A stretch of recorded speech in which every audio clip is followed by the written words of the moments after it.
That chased Nuller away.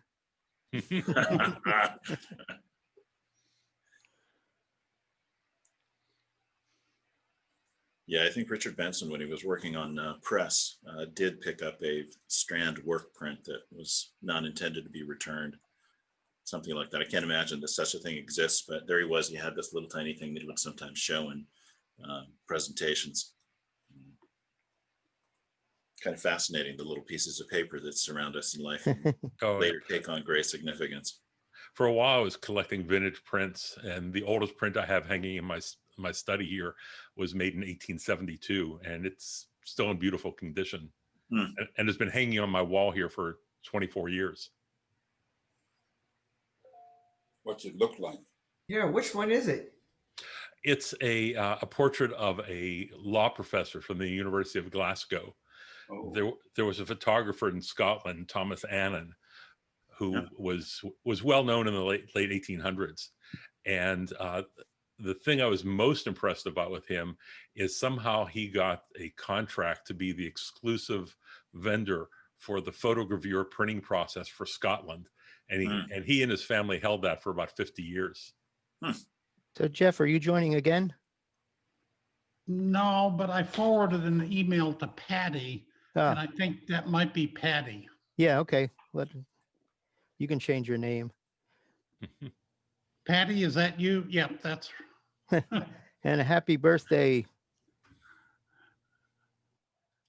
And that's funny because she's got a portrait of her that I did. It's Kevin's birthday today, isn't it? Yep, it's my birthday. Yep. Well, welcome. Happy birthday, Kevin. Thanks, man. Ready for a big celebration. Birthday. Hi, John and JP. Nice to see you. Good to see you. Okay, Happy New Year, everyone. I'm going to get Hey, this. John, Paul, memory Jeff. from the workshops. I got to go back into speaker view here. Yes, absolutely. How are you doing? Thank you for doing well. Thank you, John. You still in Maine? I'm in Michigan now. Michigan now. Huh. With family. Nice.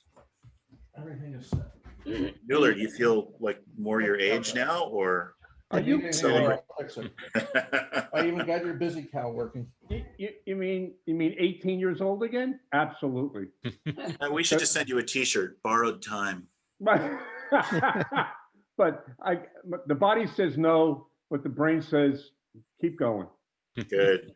And Paul, I want to wish you a happy, healthy, and prosperous New Year, and to you and your entire family. Well, thank you very kindly. And you forgot to wish me a happy birthday as well. When was your birthday? December what? December 7, Pearl Harbor Day. A day of infamy. Turned 88. Can you imagine that? 88, 2 octaves. Oh, Nice. Well, I'm going to start a little going here. Well, Hello. on that day. My name is John Cornicello, and I welcome you to my series of live interactive photo conversations. You can check out the schedule at cornicello.com/conversations for dates and times of upcoming shows with Harold Davis, Roman Lawrence, Ellen Friedlander, Michelle Dunmarsh, Teresa Meyer, and more. Today, we have a conversation I've been really looking forward to. Paul Caponigro and his son, John Paul Caponigro. Paul is an esteemed film photographer and darkroom printer. He has said that he doesn't trust any camera that cannot be constructed out of wood. John Paul Caponigro is known for his digital imagery and digital printing. Paul is also an accomplished musician, and John writes poetry. It's my honor to welcome Paul and John Paul Caponigro to the conversation. welcome. And Happy New Year. And Happy New Year. Thank you, John, for pulling this together. It's nice to see everybody. Sure. I'm glad we were able to do this. So I'm going to start with a question about your music and the poetry. Have you two ever collaborated together with your music and poetry? No? I don't remember that we have ever have. Played for him once in a while, and he read a piece of poetry to me, but no real serious work trying to create a work of art out of that activity. He's got his life, I have my life.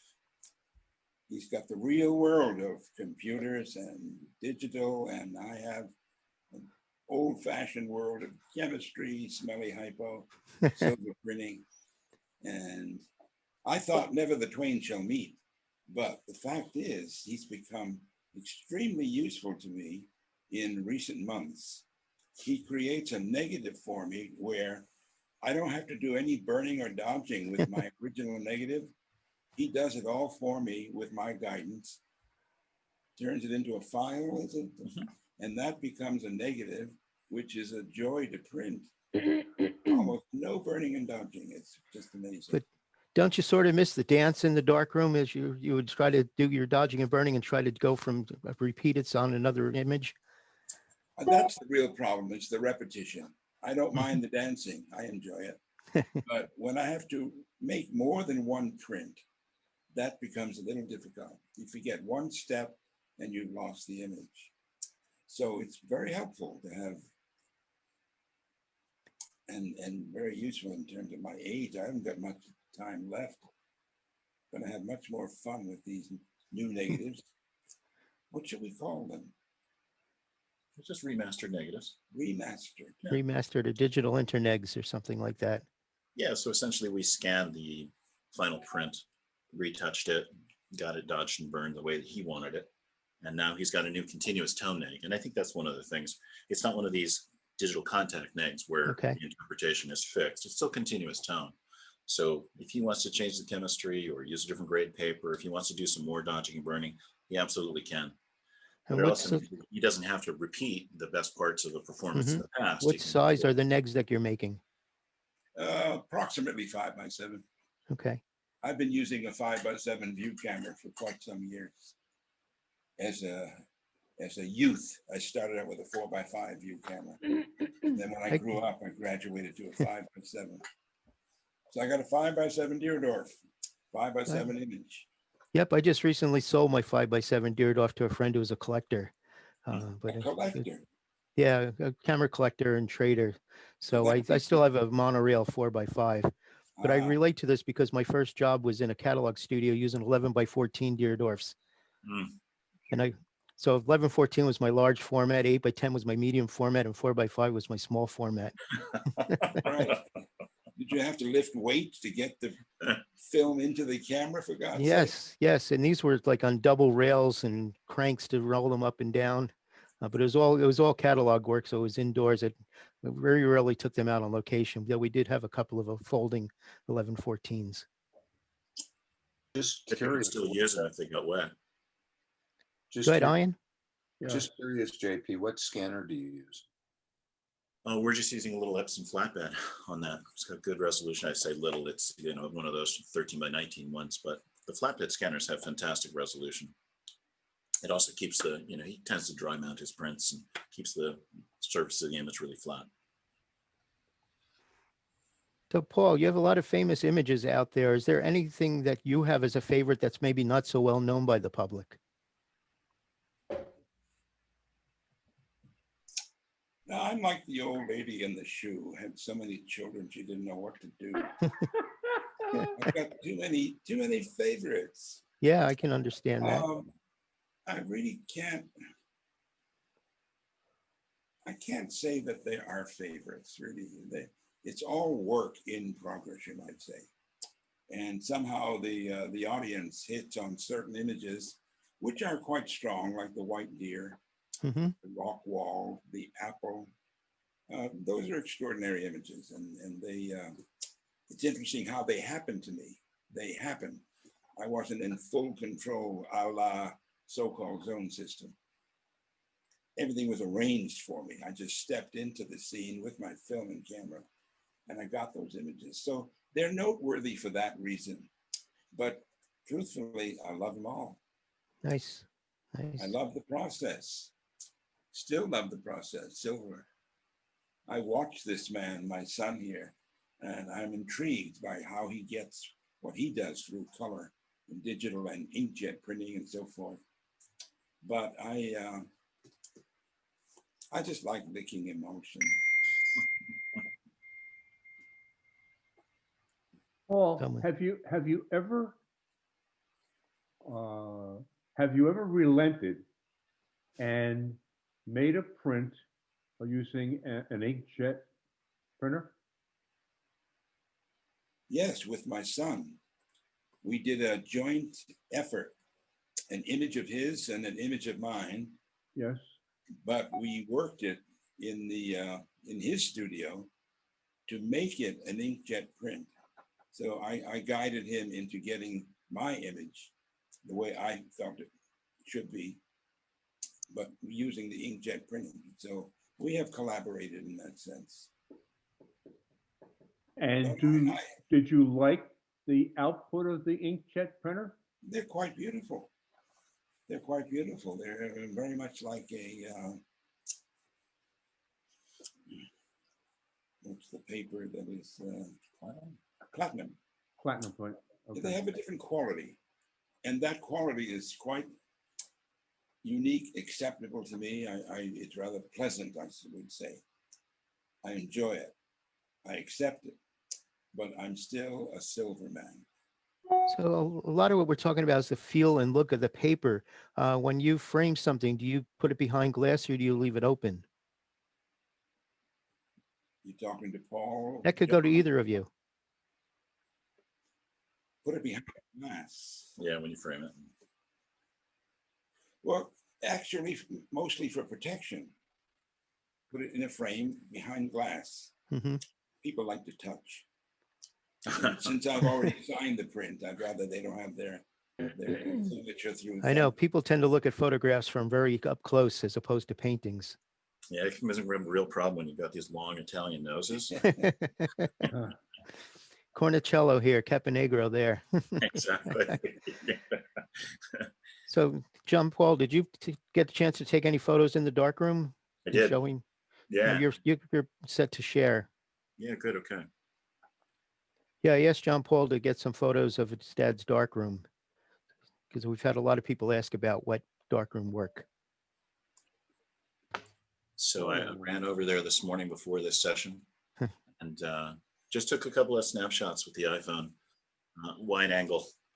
So, these are slightly smaller spaces, but, I think you get a sense of it, the old enlarger. Dad, when did you buy that enlarger? Oh, gosh, 1968. 1968. I mean, when I bought my first drum scanner, my second mortgage, my first drum scanner. It lasted less than 10 years. I look at his darkroom and he's got this enlarger he's been using since the 70s, this camera since the 70s. It's an old Labrador, 5x7. I can print 5.7 as well.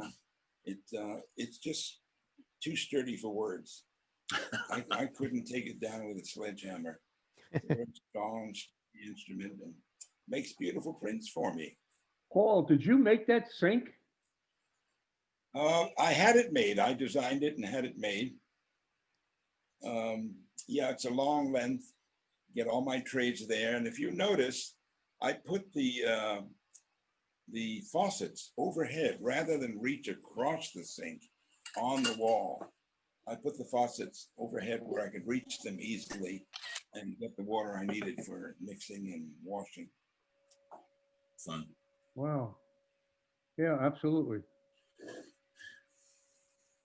Hello, people are hearing me? Yes. Oh, it's me. My name is Gonçalo. I'm from Portugal. Welcome. Ciao, Gonzalo. Welcome. So I just came to the meeting now. So I want to ask. I'm also a darkroom printer that I love very much to print. Do you still print often, Paul Caponigro? So how often do you print, John and Paul? Well, right now I'm involved in a project where I'm printing every other day in the darkroom. Previous to that, although I haven't been making many photographs to print, I have 3 or 4 private students who are interested in silver printing. They don't want to work digitally, but they want to know about the view camera, printing silver in the darkroom. So the students come and they keep me busy in the darkroom if I haven't work of my own to do. So I'm there fairly often. That's what keeps you young. Okay. Forever. And for But folks you that are new still- here, welcome to ask questions. Yeah, But you print old negatives or new work? I'd say the last negative I made was maybe 2 years ago. And why don't you don't shoot more often? I don't. No, the 88 brings a certain physical difficulties which make it not so easy to pull the view camera out into the field. But I've been involved in some projects which involve printing the old negatives, and I still love them. So I have fun printing an old negative. It looks like you're very. Can you go back to that? Oh, sorry, Michael. Which one, Michael? This is the one. So I don't even know how to ask the question. You store all of your prints in these archival boxes. Archival boxes on shelves, as you can see in the image. And the shelf above the archival box are just prints? They're all prints. How come they're not in the archival boxes? Well, I take them out now and again to sort out a few prints to send to a show. When I finish that, I put them back in the boxes. This scene reminds me of, I'm going to call it the storage area for Arnold Newman. And he had thousands of prints in archival boxes, loose, thousands of them. It was actually down in the basement of his brownstone. But any room to move around in? Wait, I didn't hear what you said, Paul. Was there any room to move around in, or you just very little? That's what I thought. And Arnold, over the years, because of his girth, had a difficult time getting around the aisles of things. But in reality, and you're going to think this is weird, but that's the type of person I am. I miss this look and this feeling. I didn't have as many prints as you have, but I miss being able to store my images flat and in boxes like that. I actually do miss the darkroom, and as a joke, where I do my inkjet printing, I have a red safe light above the area just to make believe that I'm back in the darkroom. You are weird. You might open a bottle of Fixer. Yeah. Next, to have it open. The problem is I'm beyond fixing. I agree with Michael. I miss this type of thing. It's almost a matter of discovery. At least it would be for me to walk around and randomly pull something out that you might not actually have remembered that you had. Which brings me to a question. How do you organize all of this for retrieval, as you go along? How do you find your works? How is it organized? In Lightroom. Yeah, right. Mr. Shiwi Chicago. Yeah.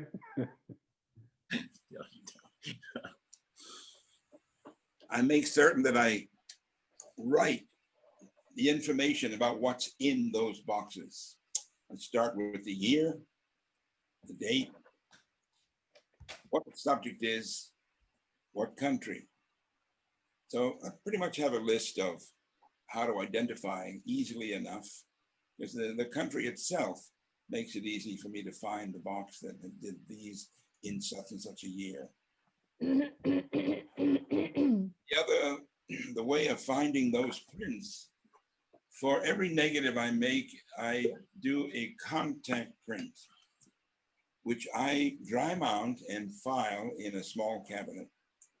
So I can very quickly thumb through these file cards and locate the image that I want, which has the identical information that's on those boxes. Pretty well organized. Yes, it sounds it. Jerry, did you have a question you wanted to ask? Well, speaking of organization, Paul, your darkroom is beautiful and very organized. And I'm wondering, because from my old darkroom days, does it stay that way? Probably just to keep track of everything. But is your darkroom always so organized? It is. I keep it organized. You might say, I usually stick a broom up my ass when I'm crossing the floor across the room, and I get in the process of doing something else. I'm always a step ahead of myself, that things are being put away as I work. I don't wait to create a big mess and then work it up. I'm a neat. And speaking of your prints, then where do you store? Obviously, your negatives have to be stored very securely. Are they in a firebox on your location, or do you store those somewhere else? Back to that original. This one, yeah. Well, that's one of them. But in this same room, with a little more space up front, there are some fireproof vaults. And I keep all the negatives in the fireproof vaults. Okay. And this entire room is fireproof. I see. I see. That's beautiful. I have, just quickly, I have one of your books from, I believe, 1975. I took, and it is, I'm very proud. It is signed by you, and it was from, I believe, a workshop I did with you in the Bay Area, very possibly many years ago. So it's nice to see you, and I love your book to this day. So Julie, our guest from Ireland, is asking about your time in Ireland, Paul. Do you have any stories about that? Well, I just kept tripping over ferries over there. It was hard to work. They just made themselves known in various ways.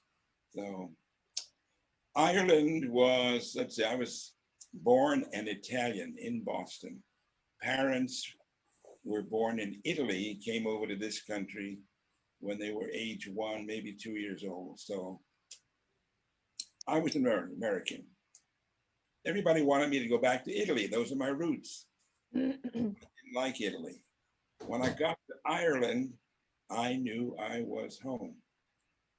So much so that the Irish themselves said, what you say, you're an Italian and your name is Caponigro. No, you're a bloody black Irishman, and we're changing your name to Captain O'Negro. I fell into the spirit of Ireland. The land itself is quite magical. It's simple, small, easy to get around, and hints of fairies are everywhere.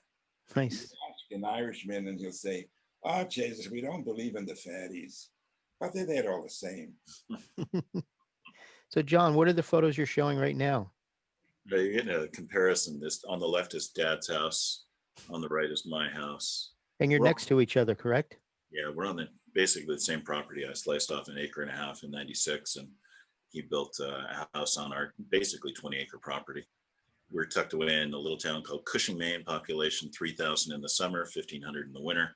We're about 30 minutes away, maybe 25 minutes away from Rockport, which is where the main media workshops is, and probably what brought us up into this area. I moved up in '89. He moved up in '93, but of course he brought me when they first started more than 45 years ago. Wow. So there's Dad's darkroom, and there's my Lightroom and my printer on my desktop. You can see the view is a little bit different.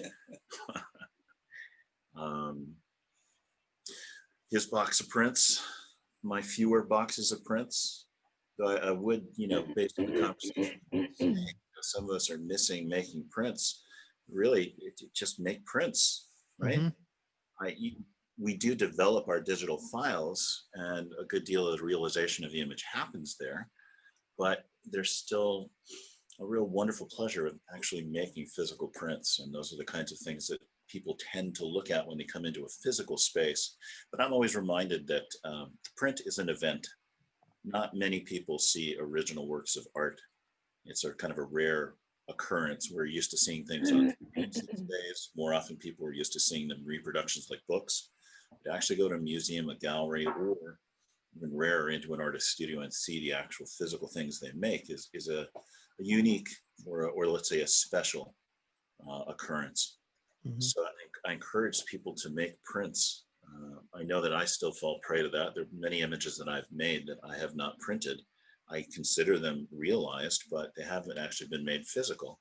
And I enjoy doing that, and people enjoy experiencing that.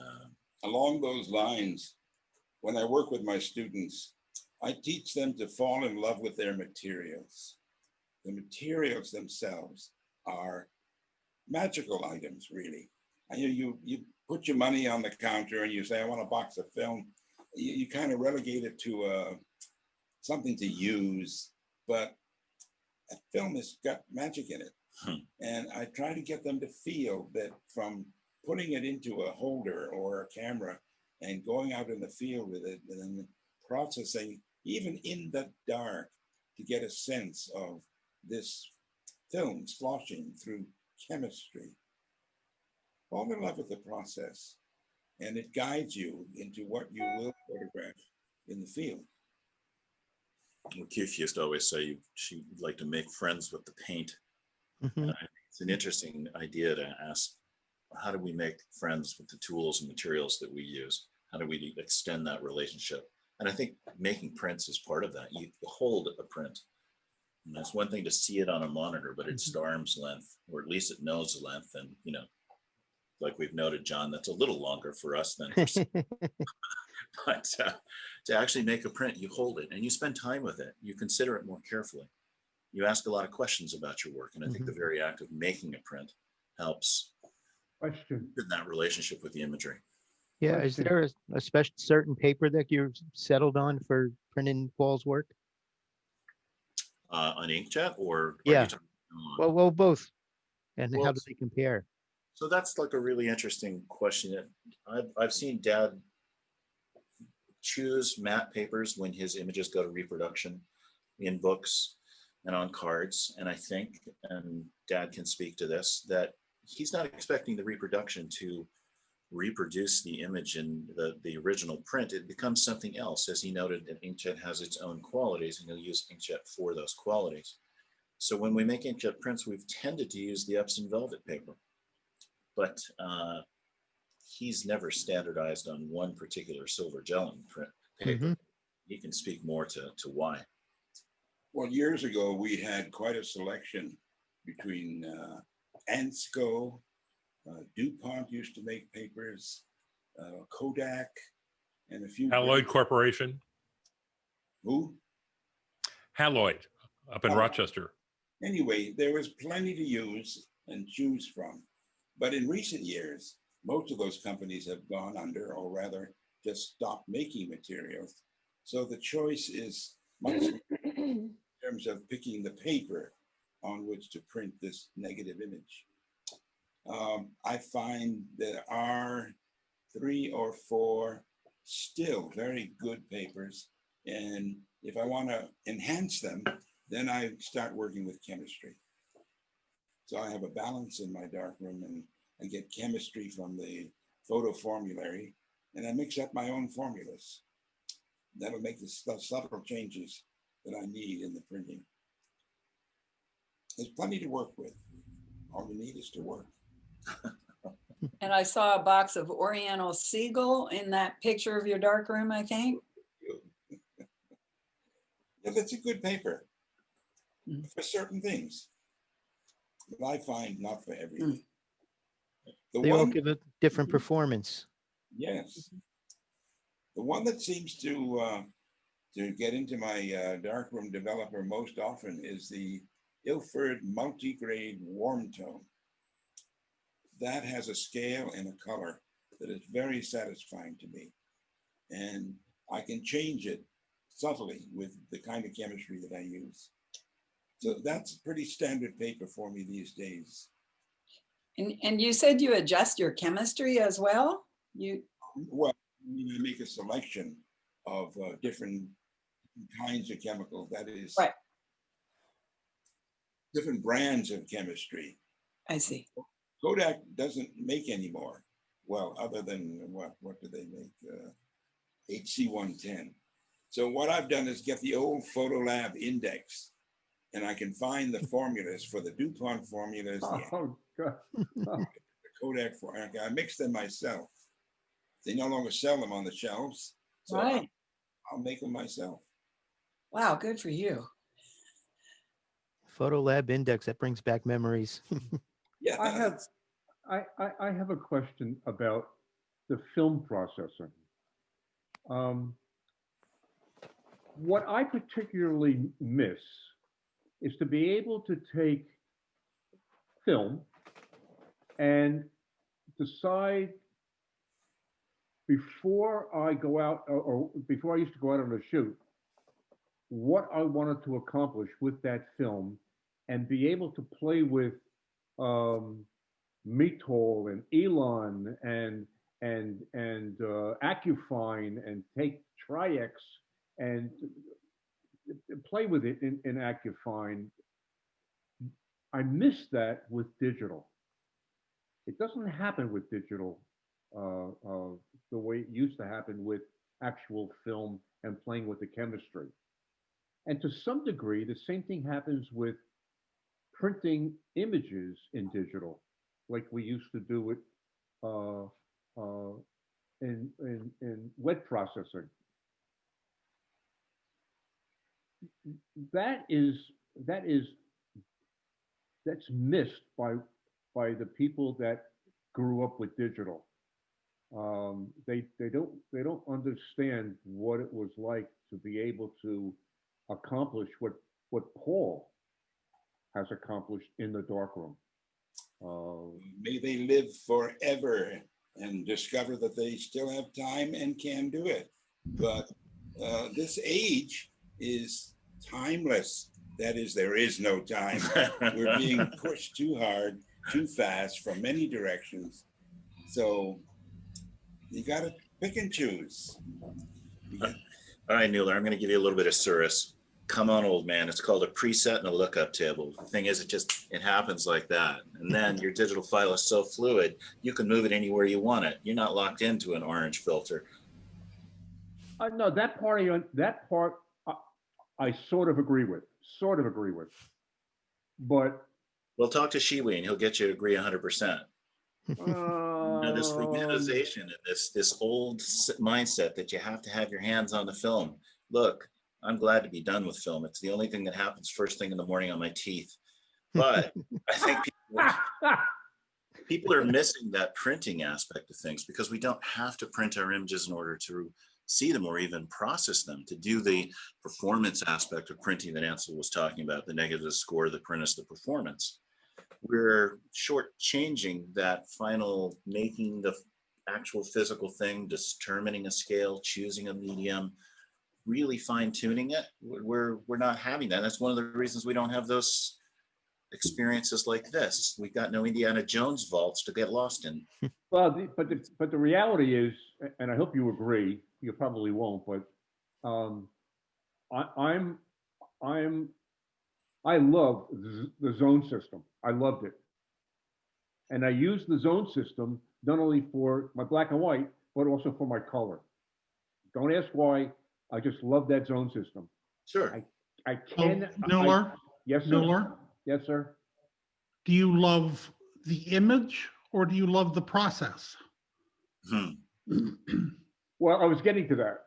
Because an awful lot of people fall in love with the process of making an image and forget about the whole purpose of the process is to make a fucking image.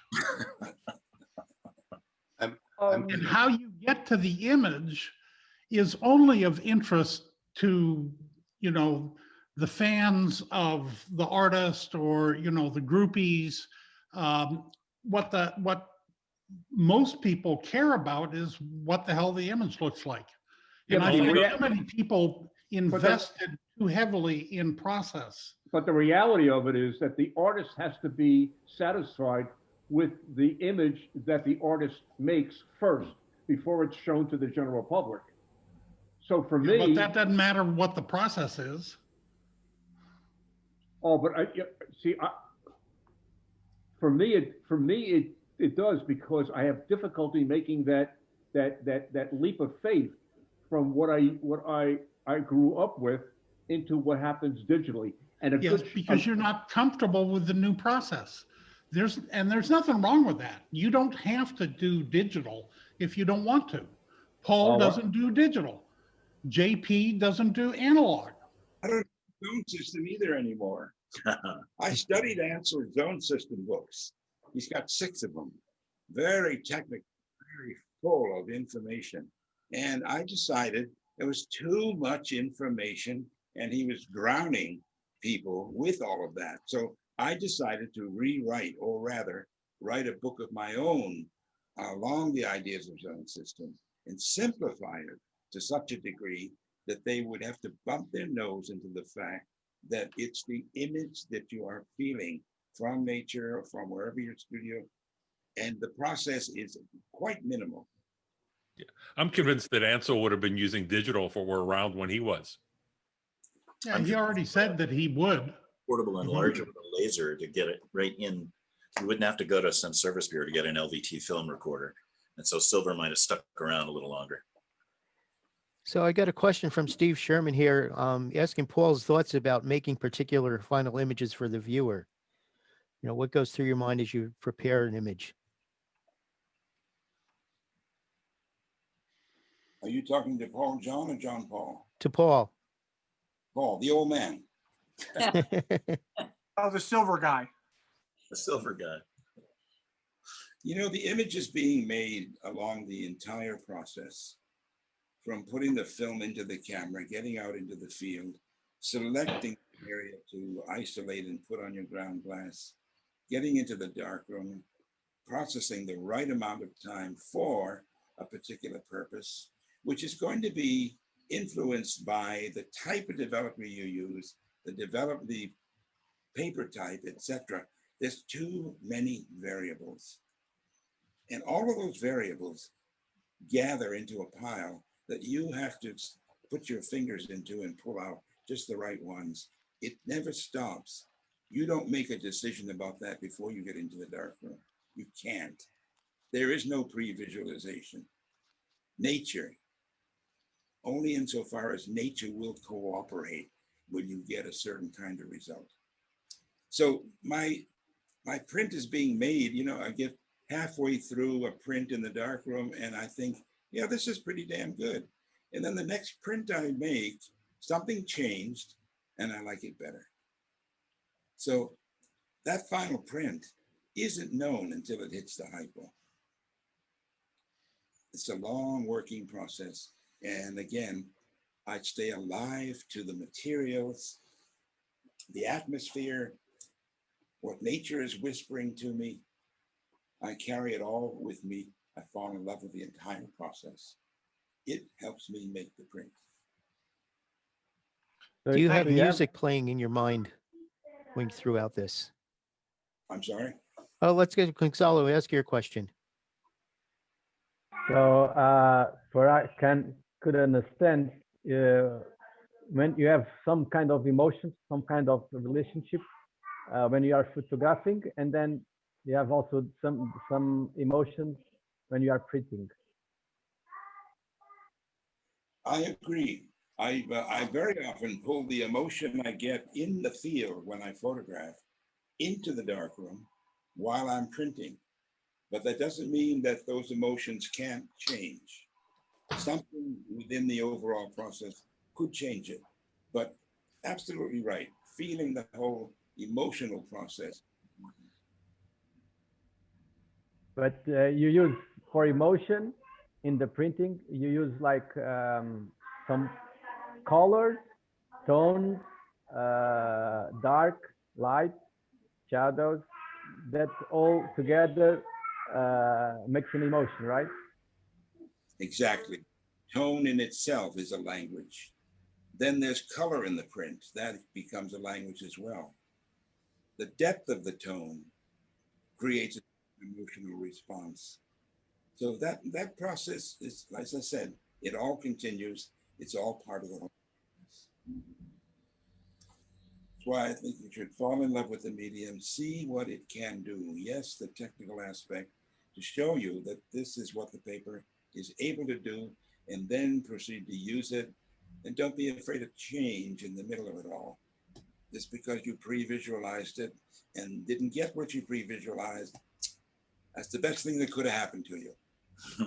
Or if you get exactly what you pre-visualized, you deserve exactly what you get. Do you crop your images ever? Always, Okay. always.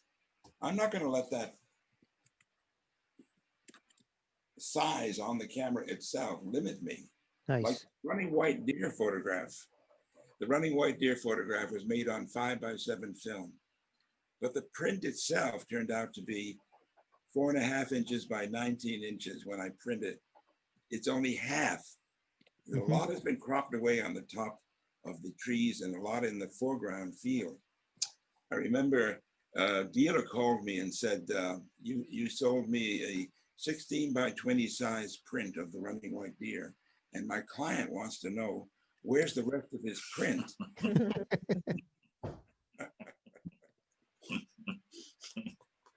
So I was also starting to ask you, you play piano, and I hear you're a very accomplished piano player. Do you have music playing through your head when you're composing the photo or when you're working in the darkroom? Or do you work in silence or in your mind? Both. Both. I put on certain kinds of music, will evoke certain moods. And quiet also evokes certain moods. So I'll use both. Sometimes just a little background music where it's just floating in and out of my head. I'm not really grabbing the structure of that piece to assist me in the structure of my image. It's just like taking a Valium, you know. Jerry, did you want to ask your question? Oh, sure. Well, I was just, that's so interesting. And I was wondering if John Paul also kind of has those same kind of feelings and emotional experience when you're processing your images. Absolutely. And the choice to work in silence or with music is important. One of the nice things about the digital process is that you can come to it at any time and it's ready for you. I'm listening to the conversation about the image evolving, and I realize how much I've been influenced by that process, learning from him. I make a lot of virtual copies. I make a lot of copies of images and compare them side by side. It's a lot like making test prints in the darkroom. And I see so many of my students come in and just sort of rush to let's get the final result right here without finding out what's possible. And in so many ways, those test prints and spending a little more time with you helps sensitize you to other options that you might not have seen, again, as being part of the process. So I work very boldly and really deliberately try and push myself to find as much out about an image as I can while I'm working it. So, you know, we make a crazy number of exposures if we're shooting digitally generally, but then how many do we actually spend that kind of time with? And I'd say it's less than 1% of the images that we shoot. And then out of those 1%, how many do we spend the time to actually make the print? So we've made our virtual copies, we've made prints without actual physical paper. We've come to an idea of what we want, but then ink hits paper, where you go out to another kind of medium and you start looking at the physical printed result and making some adjustments as well. I think it's that part of the process that so many people are missing, in the tactile quality of holding something, as well as the durability of the image on the wall. You know, when you put something on your wall, you live with it. And, you know, for so long, I've been looking at prints carefully The print, look at this character, look at my mom, look at all the other people we're hanging out with. The print is kind of a revered object. But over time, I've also come to really appreciate how just the casual prints that we just stick up on our walls, but they change our environment. That they can become really important. I know that Bill Clift really loves when people put his printed postcards on their refrigerators, because it means they're living with the images. And I think we can do that with our own images as well, without having to make a precious, perfect print. Sometimes the little 4x5s that we have around can really get in on us. I'm sitting here and I'm thinking about an image that Dad made that is not a finished print. It was a little 5x7, let's get away from that, 4x6 color print that he got from the drugstore. It was a shot of my grandmother's ashes. I wasn't able to attend the scattering ceremony, so Dad brought me back some images, and I laid it right here on my desk and lived with it for better part of a year. And I realized when I moved it next to a final print that I'd made that it had influenced some of the work that I was making, that I was living with the image. And it wasn't his most, who's gonna see it but me? It's not his most famous image.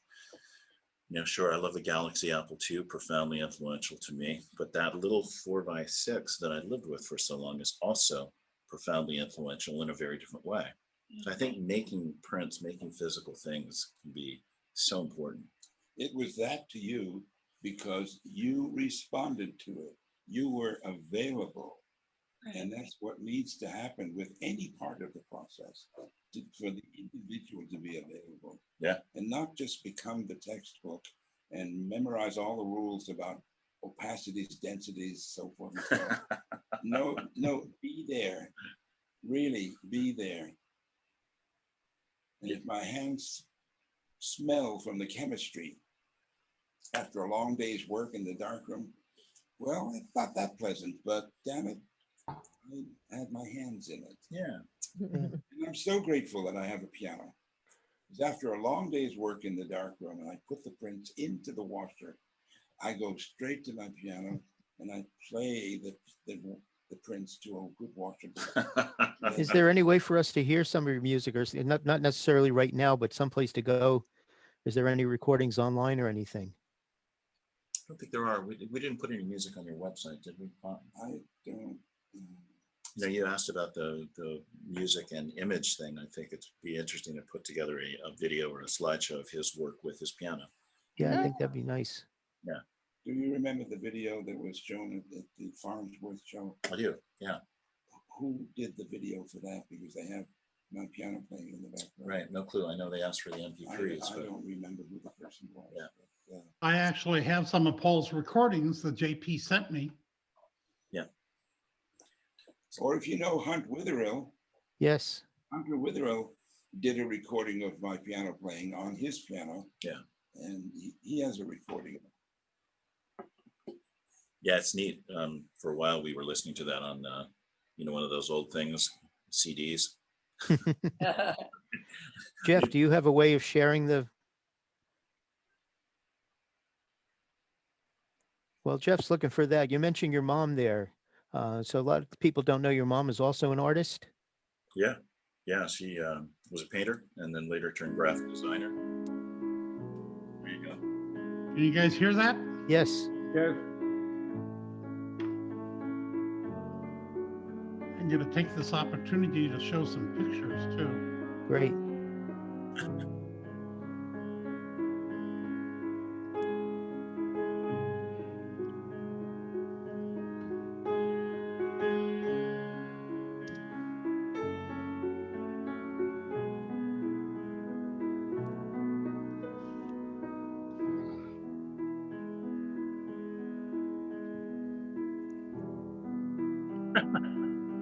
Doing me to death.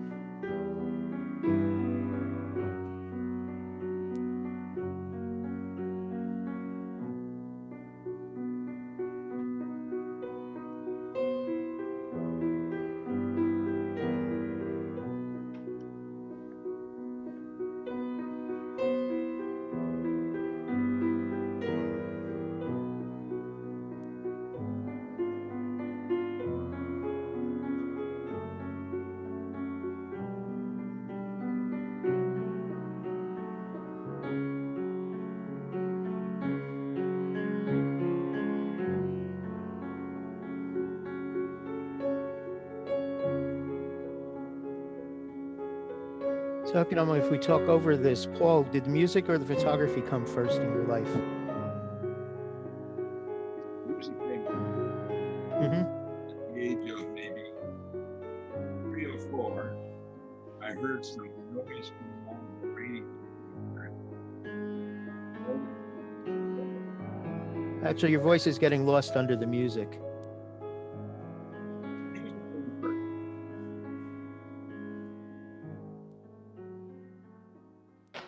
Thank you very much. That was a nice touch. Yes, thank you, Jeff.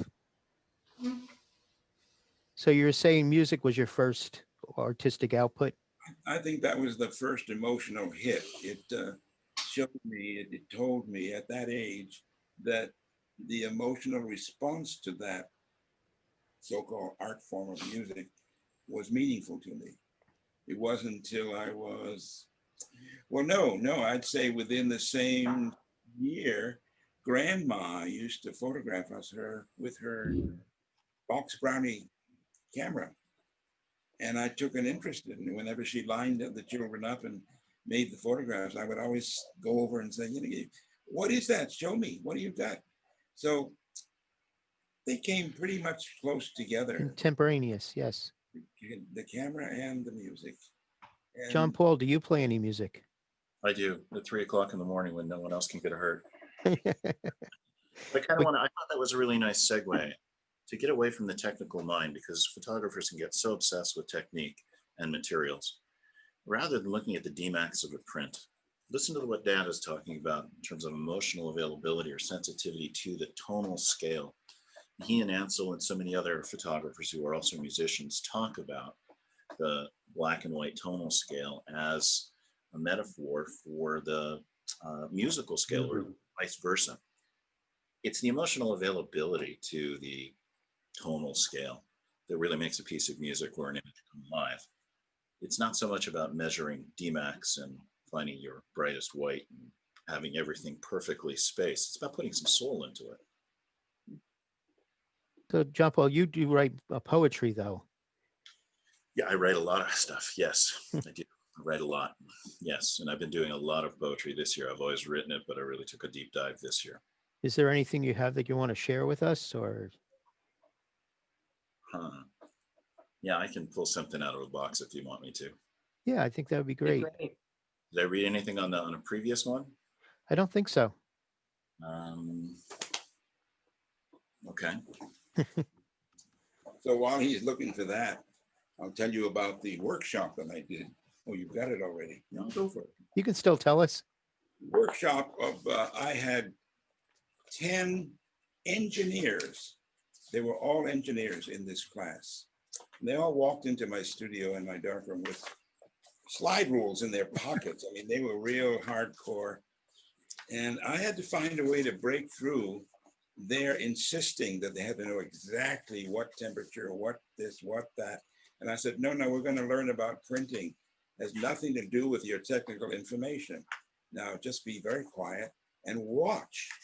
And I put them through a process of playing with paper, light from the enlarger, chemistry from the darkroom to sink, and watch them interact to produce pure tonality. And they kept asking, well, what temperature, what paper is that? I said, shut up and look at the result of your materials interacting to get a final result. I definitely relate to that. I've always had that with doctors and lawyers in a class where they just want to know the exact here, how do I get from here to there? And just that's it. I just want the numbers. And, it's like, no, it's a process. Yeah, and there's what you put into the process as well. So it's really interesting to watch how you can guide the creative process and how it does go through its phases, its ages, or its seasons. There are some repeatable things, but at the same time, no two lives are lived the same way. Mm-hmm. It's the same with every image.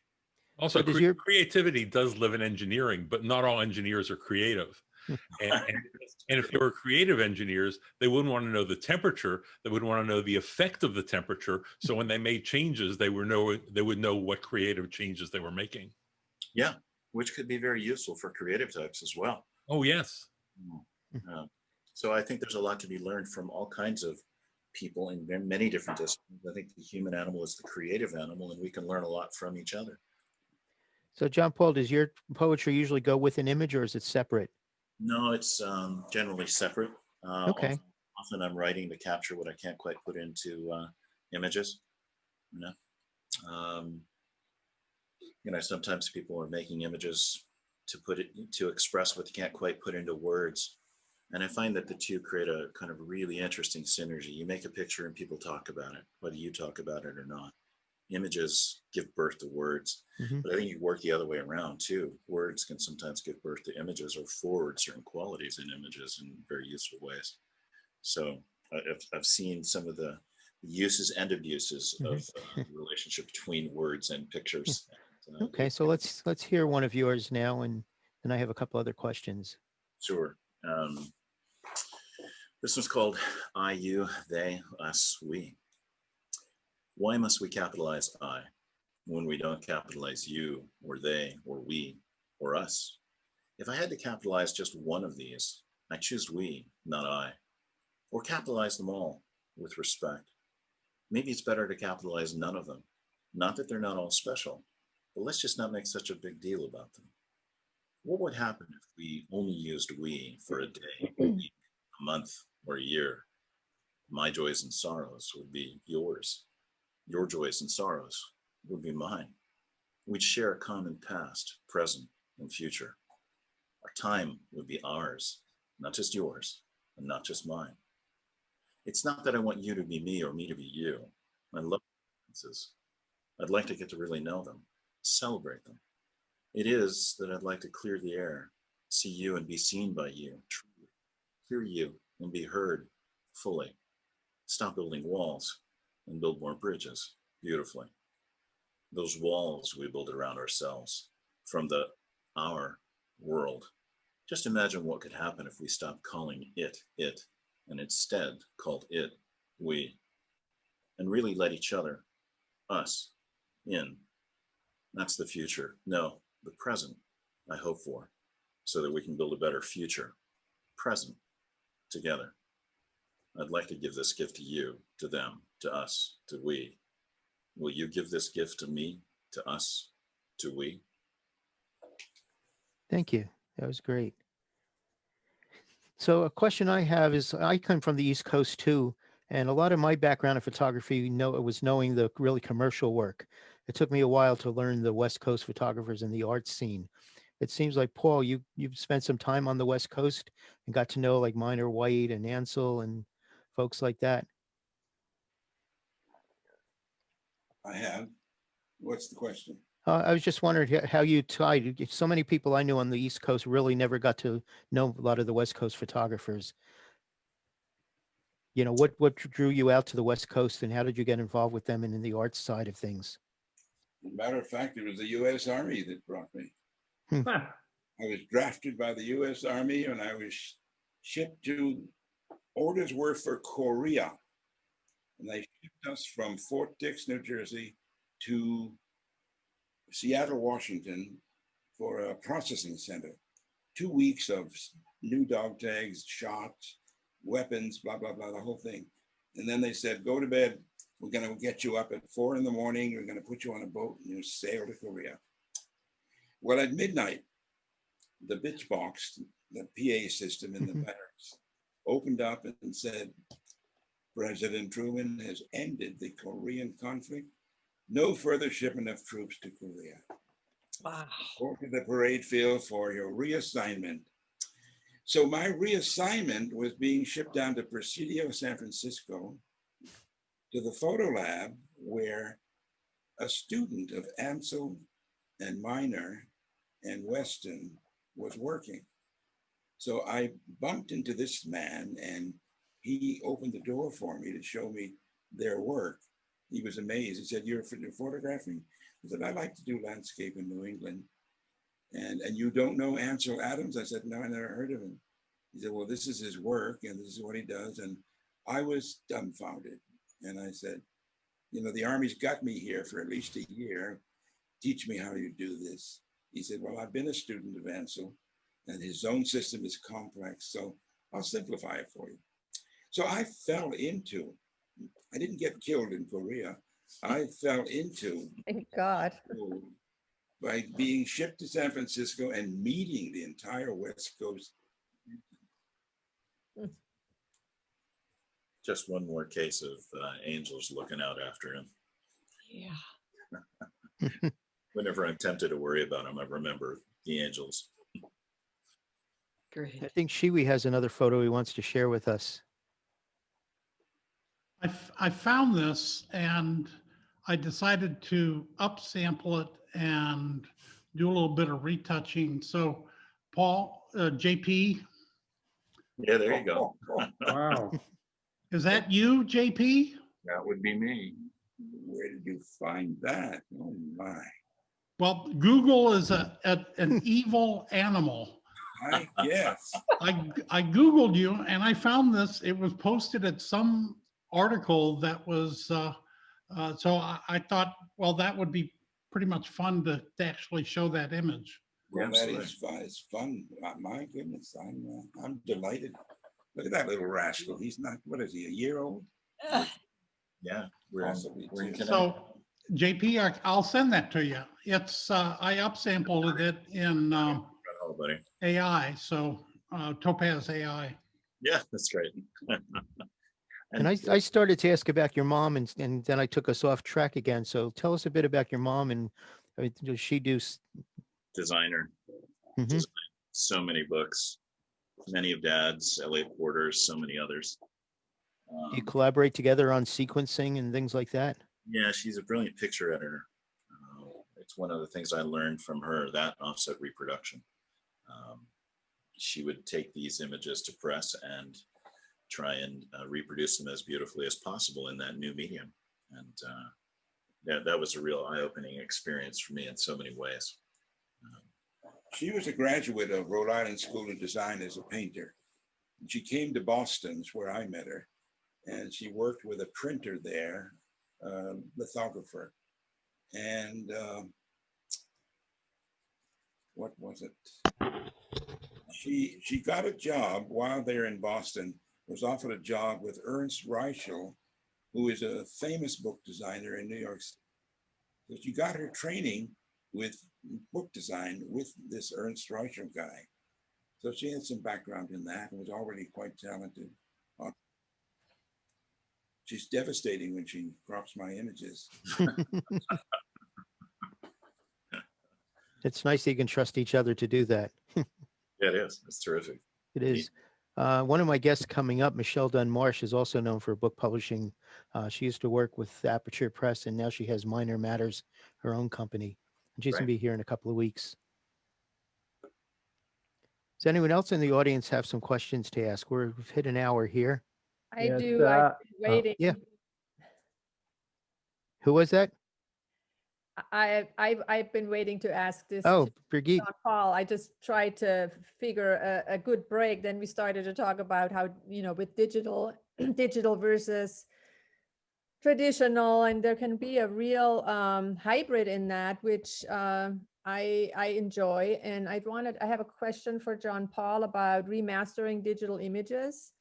Are you using Pictorico or something like that, or how do you remaster your negative? Because I do some platinum printing with Pictorico, but is that what you're using to reprint it? Yes, and so we have done some platinum prints. I've done some platinum prints myself. And in that case, I'm making a digital contact negative, and Pictorica is perfect. That's the material I prefer. What we're doing for Dad is we're actually taking the digital file and sending it out to a lab. We're using Bauhaus in LA right now. And they will then take an LVT film recorder, a laser basically exposes film. So he's getting a continuous negative that he can put back in his enlarger and use the silver gel and do anything you would do with a normal negative. So it's two different ways of going. You go back to original analog film or these digital contact negs as well. But yeah, that's a good point, having it remastered, because I've tried to use Pictorico myself, and it's just not quite enough. It's okay for contact printing. Right. So yeah, that's a good idea, because I have some negatives who I was able to produce a beautiful image, using Photoshop to try to work it just the way I like it. That's how usually I scan all my negatives. I see what's possible, and then I go in the darkroom. But there's some negatives that I was able to, let's call it, manipulate in Photoshop just the way I like it, and I cannot reproduce it in the darkroom for anything. I mean, I tried pretty much everything. So in those cases, I'm thinking of maybe having a digital negative made out of those, so I don't spend hours and hours for one negative that holds something that I want to see that's just hard to reproduce. Absolutely. Yeah. You can work it either way. Yeah, I think there's a great hybrid, to live in both worlds, and not I'm just delighted to see that. I just everybody was saying, oh, analog is dead when digital came out, and I'm like, no, come on, painting wasn't dead. And now we're starting to see these wonderful hybrid processes where I honestly think some of the best platinum prints ever made in the history of photography are being made today. Because of the ability to enhance the file and then make very affordable large scale digital contact negatives as well. So it just widened our palette. It didn't limit us. And if we want to go back to analog, we can. And if we want to go digital, we can. And if we want to mix them, we can. So now, amid that embarrassment of riches, we face choice paralysis. Now, what will we do? Yes, that's true. But there's not one way or another. It's what works for you. So whatever it is. Thank you. So over in the chat, Jim Brasher is asking, what art you have hanging around you in the house? Is it each other's, or are there other artists you show in your home? We saw a bunch of art in some of the pictures you've shown us. Yeah, I think that differs for both of us. In my immediate studio and my gallery space down below, I hang more recent work or work that I'm working on. So it's all my images, and I like living with the images for a while. I purposely fill my gallery with new work every year, and then I live with it for a year to try and understand it better. I have coffee and a glass of wine with it, and I walk by it casually, collect other people's impressions of them, and I live with the stuff. In my wife's adjacent studio, we have many prints from Dad, George Tice, Arnold Newman, things we love, her prints. And in fact, in the studio down below, she's got her show down in the studio below. So we move things around quite a bit. None of my prints are on my walls anywhere. In the studio, in the kitchen, in the living room. They're all his images. And a few of my daughter-in-law. I've seen enough of my own. And I enjoy seeing the ones that my son makes. For a long time, you mostly hung paintings or other kinds of things. You didn't want to hang a lot of photographs. Yeah, right. I don't need to see mine. I'm the guy that's doing it. I'm having all the fun. I have a question for both of you. When you're creating a print, how many, I'll call them test prints, do each of you make before you then put them down together and decide which one you're going to go with? So for me, we've got to ask the question, do those virtual copies in Lightroom count, right? If they do, then we've got to say dozens. And I actually force myself to look at many, many big iterations. And then when I'm finally printing the thing, 6 very fine-tuned iterations before deciding on that. Once I've gotten to that, these days it's anywhere from how big are those iterations?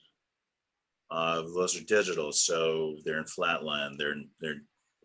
They can be as large as the screen, or they can be okay. You're not physically printing on paper.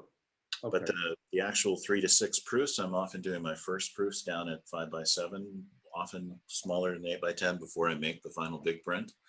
And I'm saying 3 to 6 now because color management is so much better. 20 years ago, it used to be 20, sometimes 30, before I really got exactly what I was looking for. But things are so much better these days that a lot of the decisions that have been made beforehand, I don't have to struggle to get back there so hard. Particularly when JP finally learned how to soft proof. Don't you just love him? Oh, yeah. Don't you just love I Chewy? love him so much, I just want to smack him. But how much of a difference is there between your translucent image on a screen and the reflective image that you ultimately wind up with? How picky are you being? I mean, if How you're what? how picky are you being? How discerning are you being? You know, you kind of get into a headspace, and so you think, oh yeah, that's pretty close. But if you step back and say, geez, this thing is not emitting light. It's got texture. It's got scale. It's Okay. very different. So And how about Paul? yeah. How does that all work for Paul? I make as many test prints as it takes to announce that it has arrived. But just to point out, like the first test print is that step wedge on the border of the film to find out when he gets max black. Yeah, that's anywhere. It's from not even the neg. That's 6 to 10 images already Right. in long strips. So I go for the depth of tone first of all. And I find out how much exposure to get to a certain depth. From there, I never know how many more it's going to take to finalize that. And what do you both do with the ones that you reject on paper? Throw them out. Shred them? Yeah. And Paul? I tear them up. I haven't got. Yeah, you know, I don't want a machine in there. Just toss them. It's too much. Though I think one of the differences, Dad will keep his finished prints. I keep a small proof in a filing cabinet of the final print so that I've got a proof to look at the next time I go print. And my mantra is it's got to be this or better. It doesn't stop me from improving it. It doesn't mean that's all it can be, but it does mean if I have a bad day that day, I'm going to at least get the best I got yesterday. Mm-hmm. If I've got prints that didn't quite make it, they go into a for reproduction only box. So if a newspaper or a book wants to publish a picture of mine, I'll send them this not quite finished print. Interesting. The printer will get very close to what, you know, he'll never do the exact of what. So what prints? So while we have both of you here, is there any question you wanted to ask each other or some comment you want to make about each other that you want to make in front of the world? When's coffee? What kind of scotch are we drinking tonight? He's been trying for quite some time. No, I wouldn't say trying. He's not pressuring me in the least, but he's always showed me that his door's open to learn about digital. And I keep saying no because I don't want to mess with the equipment. I haven't got that much time left. Mm-hmm. And I'm just one of those old dogs that doesn't want to talk about new tricks. It's enough for me. There's still silver paper that to stay in love with the silver. That's for me. I'm going to die in the grave with silver. But right now, bless his hide, because he's helping me do all the burning and dodging in my negatives. Being Teamwork. Teamwork. Yeah. I would say that I am very pleased that he turned out to be the artist that he really is. He is a first-class artist. Artist, not a technician. For that, I applaud him. You've done good, Paul. You've done good. He's a fantastic father, fantastic mentor, great example. Another question. Do each of you have your own galleries, representation? Yeah. Yeah, I mean, we have people we work with, sure. Yeah. And how about Paul? I have a very small handful of galleries that, you know, I actually don't have representation. When they're interested in an image they think they can sell, they'll call for it. And I'll have a show now and again. I did a very nice show the first of the year with last year with a gallery in Santa Fe.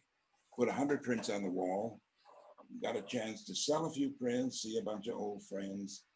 Andy Smith ran a gallery in Santa Fe, but he moved to Tucson.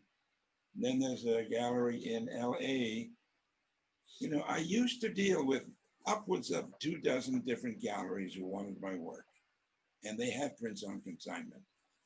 But I pulled all of that back because it was too much to keep up with book work.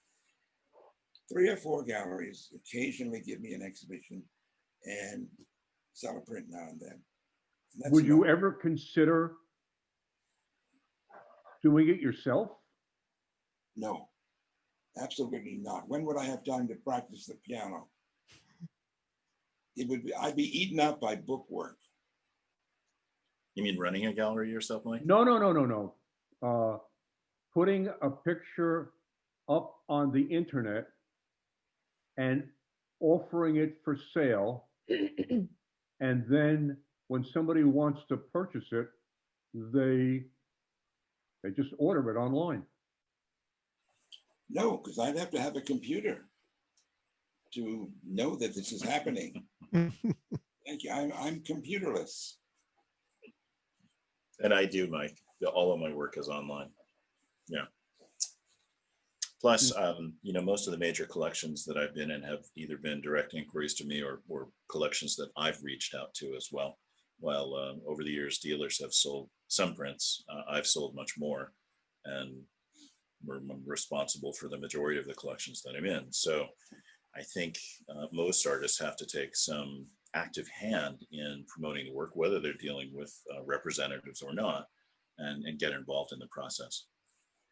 Paul, did you know Stieglitz at all? No, I never met him. Heard a lot about him from Minor White, who had met him. And Beaumont Newhall knew him. I got to know Beaumont pretty well in Rochester. So I've heard stories about him. Also, Paul Strand knew him. So got to hear about him. Interesting man. Were you ever part of a organization of photographers? Very briefly in New York City for maybe a few months. I can't remember even what the name of it was. Heliographers? Heliographers. Half a dozen bozos who wanted to show their work outside the galleries. We would have shows there. That would be myself, Bill Clift, Walter Chappelle, Carl Chirenza, and a few others. Marika Sindus was in there once. So what we all did was pitch in money for the rent and have somebody sit the gallery now and then. There was a small gallery that lasted for a couple of years. Didn't amount to very much. Have you ever gone back and looked at a print that perhaps you did a year, 2 years ago, 5 years ago, and looked at it and said to yourself, gee, what was I thinking? And said, boy, that just doesn't fit my standards today. No, but I've definitely looked at things and said this could be better, and so I make it better. You? I just thought growing up is hard. Yeah, I'm not looking forward to it myself. One of the interesting things about digital is as the go back to process, as the image processing of raw images improves, you almost have to go back and revisit some of your old originals because you can actually get more out of it. Although at some point, that was one of the questions that I was often asked, and I'll ask JP, when is an image actually done? I mean, there's always something else that you can do or tweak or add to. You know, even in the darkroom, Paul, there's another print that you can make and dodge that a little bit more or burn that a little bit more. You know, at some point, when is the image fixed in time? Never. I mean, the recent loss of so many companies with photo materials, that in itself created a situation where you're going to have to reconsider these negatives in light of what is available. Mhm. Yeah, and Jeff, I would say it's done when I'm done. I mean that in a very final sense. When this is over, it's over. But also, I think there can be some images that I'm done with. So either when I'm done or when I'm done with it. That's rare, but it happens. How many different sizes make an edition for either one of you or both of you? I listened to these guys complain for years. I don't sell my images, my prints by the square inch. Whether it's an 8x10 or a 30x40, it's the same price. I recommend a size I think it's ideal at, but it also depends on the space that you're putting it into. A large scale, a tiny print will get lost in a McMansion in Florida, but it may be the perfect size for a small New England home. So you have to think about the environment, the context, and the way the person's going to live with it to make some of that determination. So I'll recommend a size. And that said, I think some images work well, both small and large, and others work better at one size or another. And there are some images that I prefer small and I won't sell them past a certain size. But they're all the same price. All the same price. I would like to ask two questions. One is, what do you both think about the photography art world right now? And if Paul still makes the workshops, and if yes, how can we enroll one of them? Well, I'm sorry to say that I no longer do the workshops. I stopped workshops anywhere from 6 to 8 years ago. What I've done is take on a handful of private students who want to do silver prints. So I'll take on a student privately, work with them as they feel they could pick up something or that I gave them enough. So you could write me a letter and say, I'd like to come up for a week or two and work with you in the darkroom. I probably would say yes.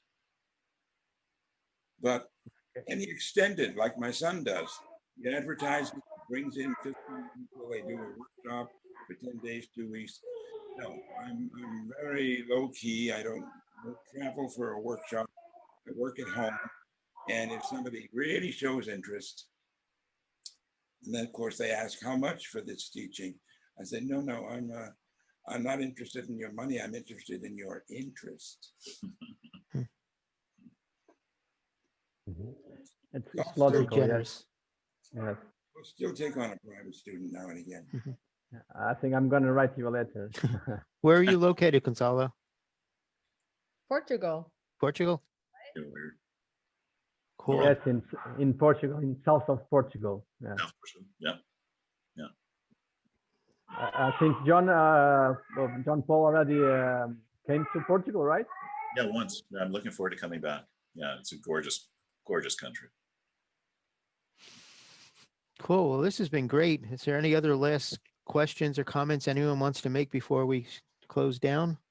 Yeah, I had a question. Yeah, Teresa. So John Paul, you sell everything at the same price no matter the size. Do you edition your prints? I number them, but my editions are open, but they're constantly escalating. So Okay. there's a downward market pressure, right? And it'll start to push interest to other images that haven't escalated as much. But at the same Right. time, if somebody's going to escalate the value of the rest of the edition by making that purchase, then everybody wins, right? So it's a different edition structure. I paid attention to the older guys who didn't edition. Dad has never editioned, and he offers a few sizes.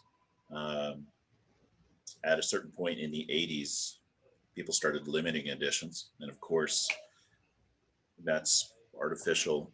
The market is not based on plates wearing out like it used to be in the old printmaking practices.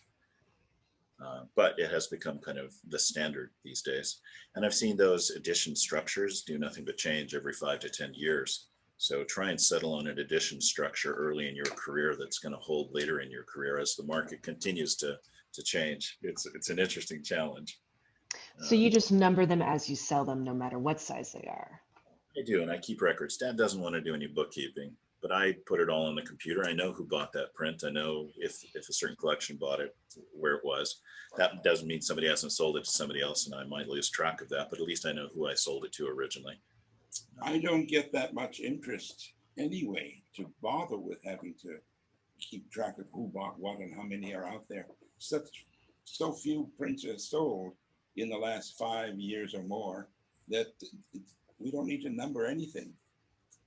You remember David Vestal did that wonderful little article for Photo Techniques? I think the title of it was Rare or Limited. And he went out and he pulled you and 20, 30, 40 of the other top photographers at the time. This was in the early 90s. And he said, hey, do you limit or not? Half of them limited. And he said, so if you do limit, how many prints do you make? He said, well, if the edition is 25 or 50, we make those 25 or 50 and we put them in a box. And for those who didn't limit it, once you got past the top 12 images, the average number of prints made per image was 6. So which was rarer, the unlimited or the limited? It's. Yeah, I've heard that argument before that, if you have an open edition and you only print one, it becomes more rare than a limited edition of 20. Absolutely. Right. So interesting bit there. There's information on that, my edition structure on my website, but also a whole lot of printing information as well. The digital printing quick start guide that I've got is still free. If you just go to my website, johnpaulcaponigro.com, you can find it. A lot of other resources on many of these technical issues. JP, does Paul have a website? He does have a website. I think it's more of a business card, me personally, but then look at my behemoth of a website. So he does have a website, paulcaponigro.com. And I don't even know anything about it. He did it once, we haven't updated it. But it's there. He has a presence. Great. Thank you, John. A quick question. Yes, Jerry. Yeah, I'm a serious amateur photographer, and my focus now is improving my ability to see and to feel. What do you do to improve your ability to see and feel, I guess beyond music and poetry? Fall in love again and again. How many girlfriends you got? I would also encourage you to look at a lot of great work, which includes looking at original works. Glenlivet.